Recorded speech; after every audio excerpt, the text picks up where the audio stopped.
Belakangan ini, Indonesia dikagetkan dengan sebuah production house yang secara profesional memproduksi film dewasa dengan aktris dan aktor yang bahkan merupakan public figure, mulai dari model, aktris, hingga selebgram. Thank you banyak udah nonton video dari channel YouTube Dosen Hukum. Di sini aku akan membahas tentang hukum, kasus, dan juga aturan-aturan yang berlaku. Jadi, jangan lupa like, comment, subscribe, dan turn notification on.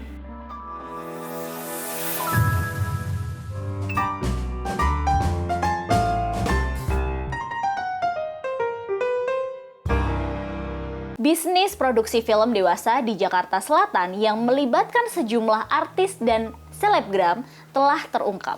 Kasus ini terkuak ketika tersangka Irwansyah serta JAAS tertangkap di Pasar Minggu pada Senin 31 Juli 2023. Tersangka Irwansyah selain menjadi sutradara juga merupakan pemilik dari production house yang menjadi rumah produksi dari film-film tersebut. Kemudian saudara Jas adalah kameramen dari PH tersebut. Pada hari Selasa, tanggal 1 Agustus 2023, Tim Unit 3 Subdit 4 Tindak Pidana Cyber di Treskrim Sus Polda Metro Jaya berhasil mengamankan 3 tersangka lainnya, yaitu Ais, AT, dan SE. Ais adalah editor film, kemudian AT sound engineer, dan SE karena udah dibahas di publik, udah banyak yang nyebut, jadi aku sebut aja juga ya. Idola kalian semua, Siskae, yang merupakan sekretaris serta talent wanita di salah satu film yang diproduksi. Tapi sayangnya belum ketahuan berapa banyak film yang dibintangi oleh Siskae karena masih di tahap penyidikan oleh polisi. Sejumlah barang bukti yang digunakan selama produksi film ditemukan pada saat penggeledahan di lokasi penangkapan. Barang bukti tersebut meliputi 1 set peralatan syuting, termasuk kamera, tripod, lensa, speaker, 5 buah handphone, 2 buah telepon genggam, 2 buah laptop, 2 PC komputer, dan 2 televisi. Para pelaku rumah produksi ini infonya telah memproduksi dan menyebarluaskan lebih dari 120 film dewasa melalui 3 situs dengan sistem berlangganan. 120 film. Ini MD Entertainment sama Rans Production ketar-ketir harusnya ya. Produktif sekali loh mereka ini. Dan hanya kurun waktu 1 tahun saja beroperasi, mereka telah memperoleh keuntungan lebih dari 500 juta rupiah dengan cara menjual dan mendistribusikan film-film ini melalui situs-situs dewasa yang mereka kelola sendiri. Dengan video streaming berlangganan yang tarifnya mulai dari 50.000 per hari sampai dengan 500.000 rupiah per tahun. Agak lebih mahal dari Netflix ya, luar biasa loh mereka.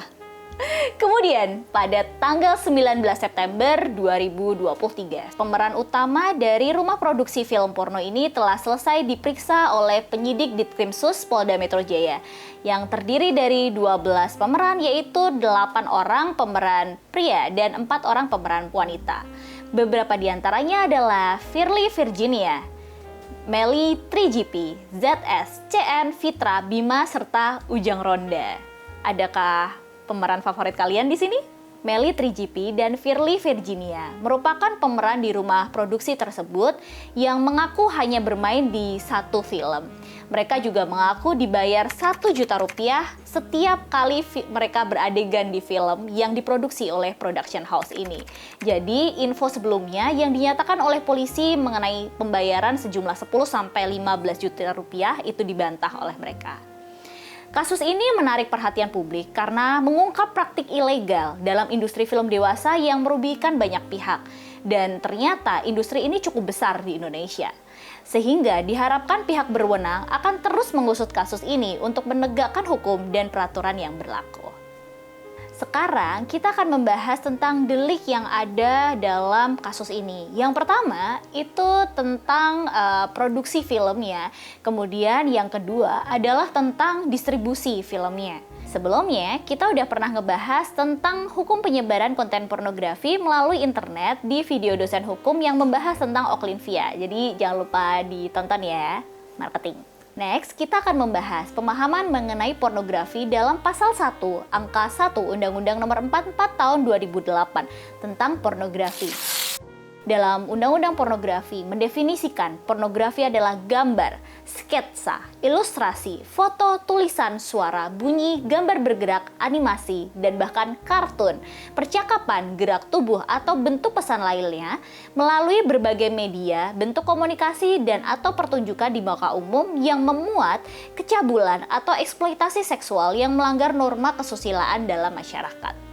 Perbuatan merekam aktivitas seksual itu sendiri merupakan perbuatan yang dilarang berdasarkan pasal 4 Undang-Undang Pornografi yang berbunyi, setiap orang dilarang memproduksi, membuat, memperbanyak, menggandakan, menyebarluaskan, menyiarkan, mengimpor, mengekspor, menawarkan, memperjualbelikan, menyewakan, atau menyediakan pornografi secara eksplisit melalui persenggamaan, termasuk persenggamaan yang menyimpang, kekerasan seksual, masturbasi atau onani, ketelanjangan atau tampilan yang mengesankan ketelanjangan, alat kelamin atau pornografi anak.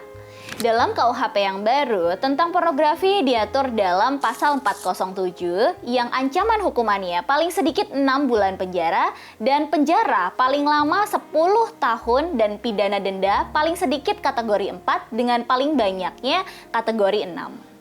Adapun rumusan tentang hukuman terhadap pornografi dalam Undang-Undang Pornografi diatur dalam pasal 29. Nah, ini untuk PH-nya ya. Setiap orang yang memproduksi, membuat, memperbanyak, menggandakan, menyebarluaskan, menyiarkan, mengimpor, mengekspor, menawarkan, memperjualbelikan, menyewakan, atau menyediakan pornografi sebagaimana dimaksud, ada dalam pidana penjara paling singkat 6 bulan dan paling lama 12 tahun dengan ancaman denda paling sedikit 250 juta rupiah dan paling banyak adalah 6 miliar rupiah. Dalam pasal 30, ini setiap orang yang menyediakan jasa pornografi bisa diterapkan untuk penyedia websitenya akan dipidana dengan pidana penjara paling singkat 6 bulan dan paling lama 6 tahun. Kemudian denda paling sedikit adalah 250 juta rupiah dengan ancaman denda paling banyak adalah 3 miliar rupiah. Dalam pasal 31, setiap orang yang meminjamkan atau mengunduh pornografi ini bisa diterapkan kepada para subscribernya dan pada orang-orang yang suka bagi linknya dong, gitu. Bisa dipidana dengan pidana penjara paling lama 4 tahun atau pidana denda paling banyak 2 miliar rupiah. Jadi hati-hati ya, kalau minta link hati-hati.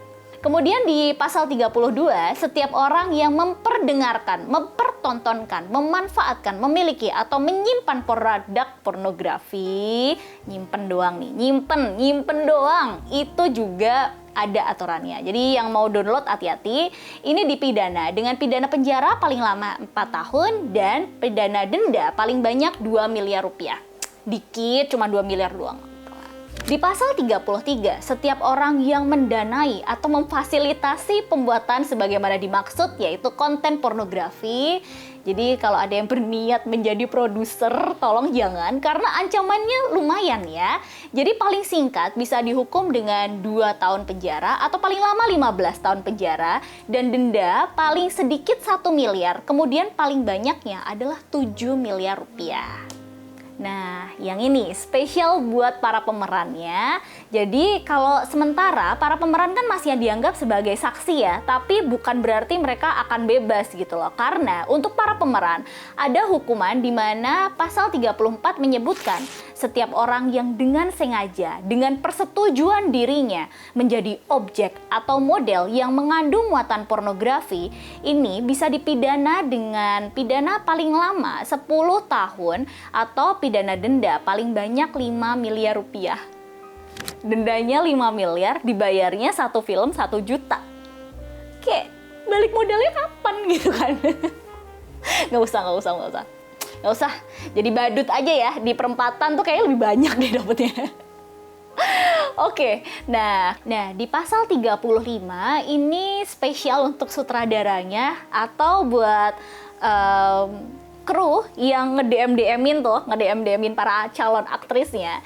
Ini bisa diancam dengan setiap orang yang menjadikan orang lain sebagai objek atau model yang mengandung muatan pornografi dapat dipidana dengan pidana penjara paling singkat 1 tahun dan paling lamanya 12 tahun penjara. Kemudian untuk denda paling sedikit 500 juta rupiah dan paling banyaknya adalah 6 miliar rupiah.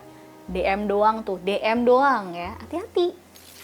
Nah, terkait dengan distribusinya, ini diatur dalam pasal 27 ayat 1, di mana mengatur bahwa setiap orang dengan sengaja dan tanpa hak mendistribusikan dan atau mentransmisikan dan atau membuat dapat diaksesnya informasi elektronik dan atau dokumen elektronik yang memiliki muatan melanggar kesusilaan dapat diancam pidana dengan hukuman yaitu paling lama 6 tahun dan atau denda paling banyak 1 miliar rupiah.